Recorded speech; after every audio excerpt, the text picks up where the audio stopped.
On March the 31st, the deadline closed. Non-binding bids for NBA Europe due by midnight Eastern Time. Speaking to sources close to the process, the crossover understands that the NBA received multiple bids in the range of $500 million to $1 billion, including several that were above the $1 billion mark. There was competition across all 12 target cities from existing clubs, outside investment groups, and high net worth individuals. And existing EuroLeague teams were among the bidders. Let that land for a second. EuroLeague teams, the clubs tied to the competition that threatened to sue the NBA over this project. They have now submitted bids to join it. The Athletic's Joe Varden has since put names to the money. The Saudi Arabian Public Investment Fund for London, Qatar Sports Investments, who own Paris Saint-Germain, the football club, have bid for Paris. RedBird, who own AC Milan, bid for Milan. And Gazzetta dello Sport reported that Oaktree, who own their rivals Inter, submitted a competing bid in the same city, a Milan derby for basketball. In Rome, two separate American groups went in, one backed by Luka Doncic, no less. The other is connected to the man who owns the Houston Rockets. Mark Tatum, the NBA's deputy commissioner, said, "The level of engagement and the scale of the bids reflect the marketplace's belief in our proposed model and the enormous untapped potential for European basketball. This is no longer a concept. It's a market, and the money is extraordinary." I'm Stuart Hodge. This is The Crossover, and this is everything you need to know about NBA Europe. Across languages, across leagues, across Europe. This is The Crossover, NBA Europe, where basketball meets boardrooms with Stuart Hodge.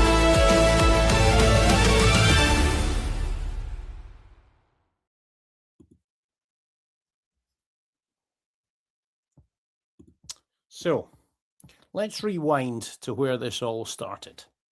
On December the 22nd, 2025, the NBA and FIBA released a joint statement confirming what had been rumoured for months.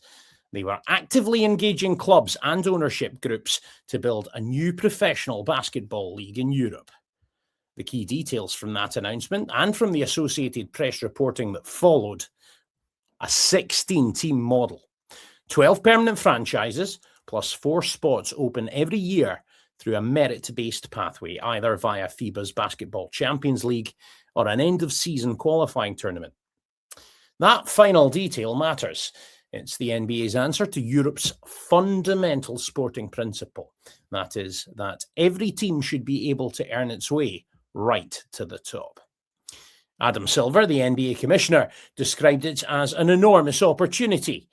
Andreas Zagklis, the FIBA Secretary General, said the format respects European sport model principles. And the target launch was mentioned, October 2027. The NBA also pledged financial support for domestic leagues, club academies, and player development programs. That's the carrot. We'll get to the stick later. A Christmas announcement doesn't happen by accident. The timing was strategic. Low news cycle, fewer hostile questions, time for the message to settle before the January engagement window opened. So that's the official position. Clean, diplomatic, carefully worded. But to understand what's happening, you need to follow the money.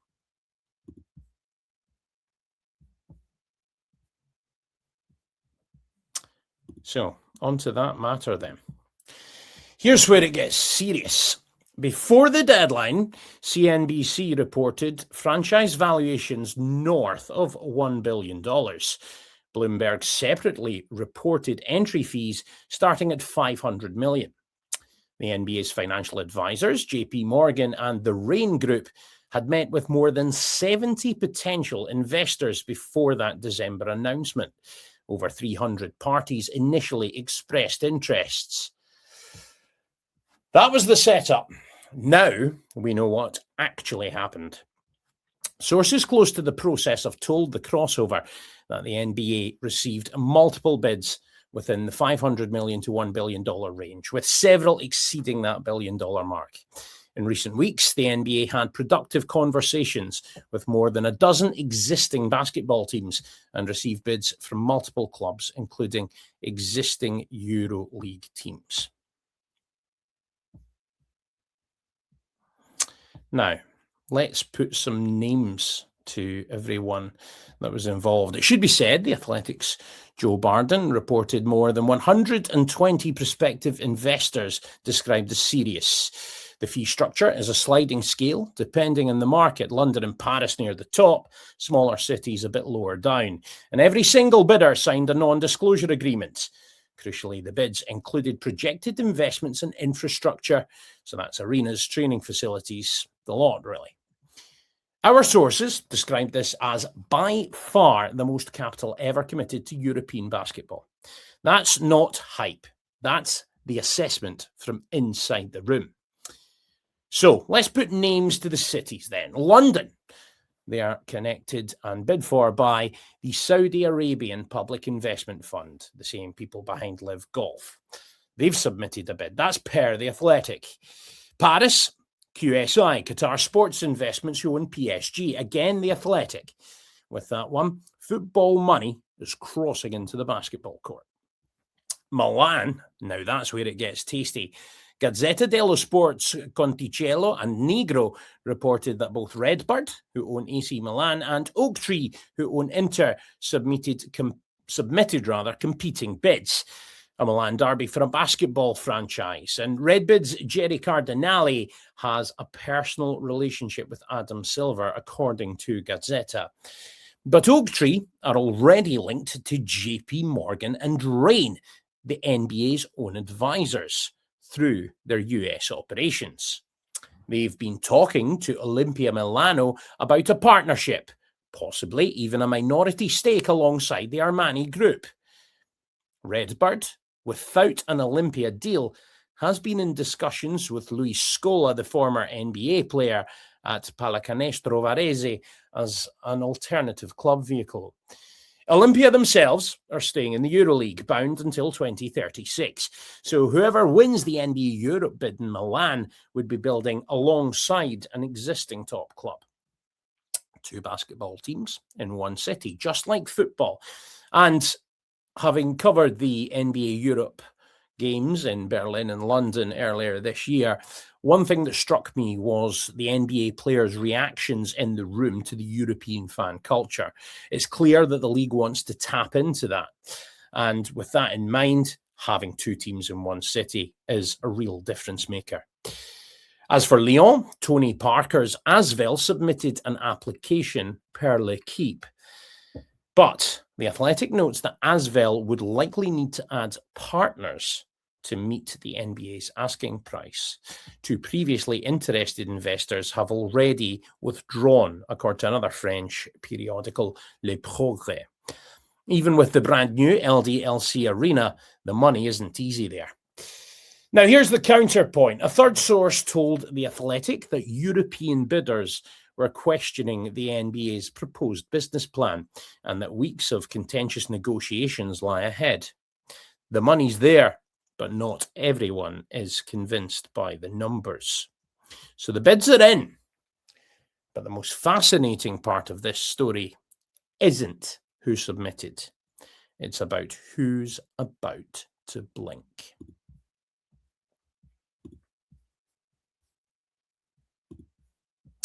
When I started working on this episode, the story was about a fight. It was the NBA versus the EuroLeague. New money against the old guard. Clean lines, easy narrative. But it's not that simple anymore. The EuroLeague has been the pinnacle of European club basketball for 26 years. It has 13 permanent shareholder clubs locked into long-term licenses. And in January 2026, it sent a legal threat letter to the NBA. Paulius Montiyunas, the outgoing EuroLeague CEO, told ESPN, "We've only heard the plan or the fireworks of how amazing it will be, how much potential there is. But having a theory is one thing, and making it work is two." He called the NBA's announcements a broken record. That was January. The tone has shifted since, and that reason for that tone shift has a name. It's Chus Bueno. Bueno became the EuroLeague's CEO in January 2026. He spent 12 years working for the NBA. The Athletic describes him as someone more open to collaboration than his predecessor, who rebuffed previous overtures from Silver. The NBA's negotiating team is expected to meet with Bueno later this month. Silver himself said last week, "I think for the betterment of European basketball, the best outcome would be if we came together with the EuroLeague here, and that we come up with a systematic approach to growing the game throughout Europe." Eurohoops has reported that a 24-team joint competition format is under discussion. Gazzetta dello Sport goes further than that, saying that the NBA would want 51% control, a majority stake in the financial operation. The EuroLeague's clubs would be protected, the European tradition would be safeguarded, but the checkbook would be American. Don't mistake the language of cooperation for surrender. Sources close to the process have told the crossover that the NBA and FIBA remain in active discussions with the EuroLeague and continue to pursue what they describe as a constructive, collaborative, and financially viable outcome. But our sources were equally clear on one point. The only way to guarantee a permanent spot in the league is through a successful bid. There will be no legacy passes, no grandfather clauses. You pay or you don't play. That puts pressure on the biggest basketball brands in Europe: Barcelona, Real Madrid, the Athens and Istanbul clubs. And here's the complication. EuroLeague teams in Paris and Milan aren't connected to the QSI and RedBird bids, so you could end up with NBA Europe franchises competing directly against existing EuroLeague clubs in the same city. Meanwhile, as all of that goes on, the EU Commission is still watching. Commissioner Glenn McAuliffe's warning about closed league models hasn't gone away.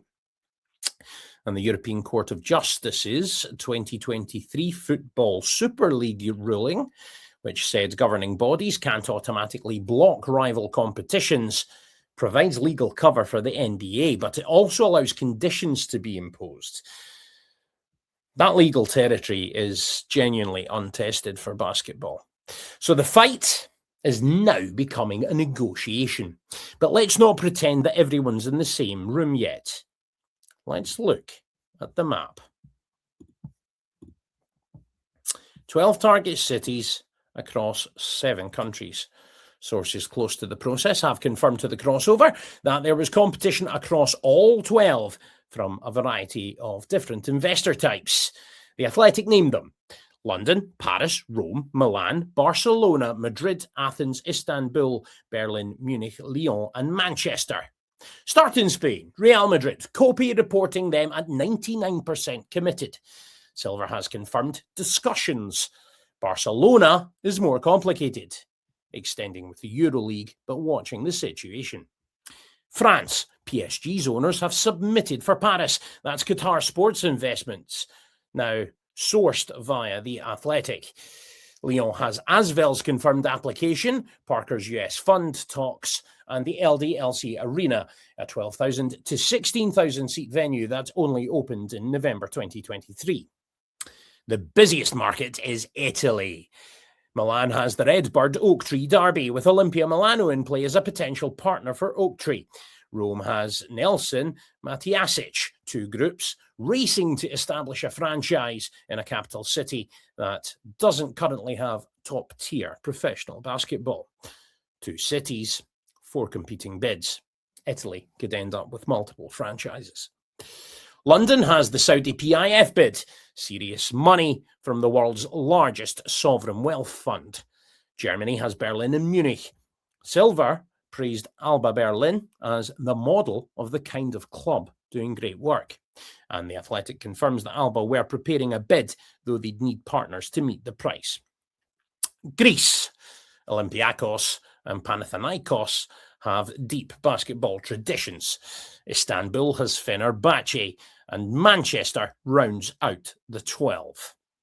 Sources close to the process have also told the crossover that the NBA and FIBA will take a phased approach. Announcements about participating teams will happen on a rolling basis, not all at once. So don't expect one big reveal. This is going to drip out city by city, deal by deal. The map is ambitious, but ambition needs governance. And that's where this story gets really, really complicated. There's a fundamental tension at the heart of NBA Europe that nobody has resolved yet. In European sport, teams earn their place through performance. Win enough, you go up, promotion. Lose enough, you go down, relegation. That's the European sport model, built on promotion and relegation and sporting merits. The NBA model is different. Franchises buy in.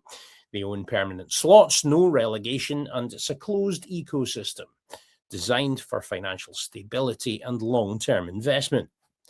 NBA Europe is proposing a hybrid. 12 permanent franchises and 4 qualifying spots. But if the 24-team joint format with the EuroLeague gains traction, that structure could look completely different. And here's the power dynamic. Gazzetta reports that the NBA would want 51% control of any joint venture. The financial engine, therefore, would be American. The sporting tradition, though, would be European. Whether those two things can coexist is the billion-dollar question. The EU Commission isn't convinced by any of it. Commissioner McAuliffe specifically warned about closed league models. And I mentioned earlier the 2023 European Court of Justice ruling on the Super League was a massive one and one that needs to be watched in basketball. This is only going to get more complicated and more dramatic, it would seem. And obviously here on the crossover NBA Europe, we'll be keeping across all of that. So what don't we know? There's still quite a lot, really. For all the progress, there are still major gaps. We don't know the final competition format. Is it 16 teams? Is it 24? Is it a joint venture with the EuroLeague or a rival league? The collaboration talks could change everything or collapse overnight. We know the fee range, $500 million to $1 billion on a sliding scale, but we don't know the exact terms, the payment structures, or the revenue sharing model between the NBA, FIBA, and franchise owners. We have no details on player salary caps, draft systems, or roster rules. No media rights deals have been announced. We don't know which of the non-binding bids will convert into formal commitments. European bidders are questioning the business plan, per The Athletic. Not everyone who submitted will follow through once the real numbers land. We don't know whether Real Madrid will definitively leave the EuroLeague. Their license renewal deadline is June 2026. And the arena question still remains. Adam Silver flagged in February that building new arena infrastructure in Europe is badly needed. Building arenas takes years. October 2027 is just 18 months away. So that's the honest picture. The ambition is real. The money is real. The politics are messy and the unknowns are still enormous. But here's what I will be watching. 1. The NBA's meeting with Chus Bueno, expected later this month. This is the first real test of whether EuroLeague NBA cooperation is genuine or performative. If they leave that meeting with a framework for the 24-team format, everything changes. 2. The EuroLeague board meeting on April the 14th. Next season's format is on the agenda there, and their stance on collaboration with the NBA. If it's a hard no, then we're back to a legal fight. 3. Which bids survive the sliding scale fee structure and the contentious negotiations flagged by The Athletic? Should end up thinning that field. Watch who stays in the room when the real numbers land. 4. Real Madrid. Still the biggest domino. If Florentino Perez, the president, commits, then it validates the entire project. His EuroLeague license renewal deadline is very much in the sights here. This summer could tell us a lot, or if it changes before then, just a couple of months away. And number 5, the phased rollout. Sources close to the process have told the crossover that franchise announcements will come on a rolling basis. So that means this story will unfold over months, and every announcement therein should probably move the market.